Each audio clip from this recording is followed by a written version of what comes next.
Aladdin Creations. Hello guys, welcome to another video of Aladdin Creations. My name is Kavindu.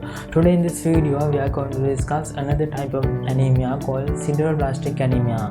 Sidero means ions, Blas means immaturity. You know what is anemia, right? So Sideroblastic Anemia means presence of iron in immature or dysfunctional red blood cells leading to anemia. So let's discuss causes, signs and symptoms, pathophysiology, laboratory investigations and treatment of sideroblastic anemia in this video.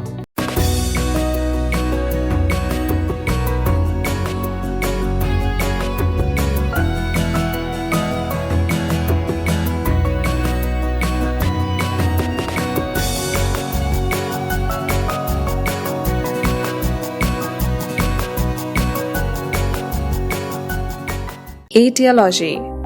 Sideroblastic anemia occurs due to a defect in protoporphyrin synthesis, which is an essential step in heme production. It can be due to congenital or acquired causes.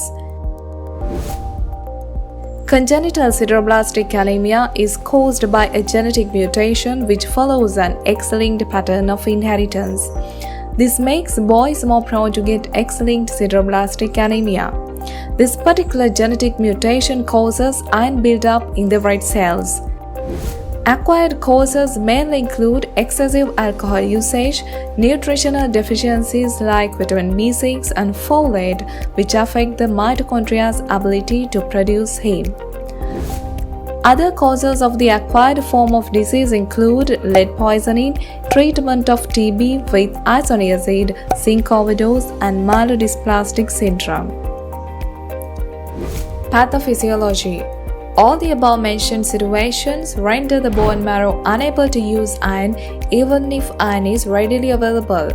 This causes deposition of excessive iron in the immature red cells while causing an apparent iron deficiency in the bone marrow. What is the use of iron if you can't use it for erythropoiesis? Signs and symptoms. Pallor and tiredness, the major features of anemia will be there along with diarrhea. Due to the iron buildup in sideroblastic anemia, there can be organ damage too. The liver, heart, kidneys, spleen are the most susceptible organs. Investigations. The usual investigations done are full blood count, blood picture and iron studies. An important point to keep in mind while interpreting full blood count results is that while the mean corpuscular volume will be normal or lower in congenital causes, acquired causes will lead the MCV to be normal or higher. There can be some special features evident in the blood picture.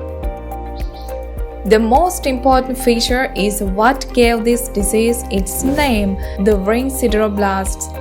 Immature red cells will contain iron deposited in a ring around their nuclei. This can be seen in bone marrow histology too. Some of the other features in blood picture are papain hemibodies, which are the iron depositions inside the mitochondria, and basophilic stippling, which is caused by the degraded ribosomes, which indicates an effective erythropoiesis. While the serum iron and ferritin will be high, the total iron binding capacity will be low. Treatment. We can provide the deficient nutrients vitamin B6, folate if there is a nutritional deficiency. To remove the excess iron, we can try iron chelating agents. In severe cases, we will have to go for blood transfusions or liver or bone marrow transplants. Well friends, I hope you guys enjoy this video and gain knowledge about this sideroblastic anemia condition. Now you can find article related to this sideroblastic anemia on our website www.aladdin.creation.com, and don't forget to subscribe our YouTube channel and hit bell icon to update with more medical laboratory science and medical related videos like this. Thank you.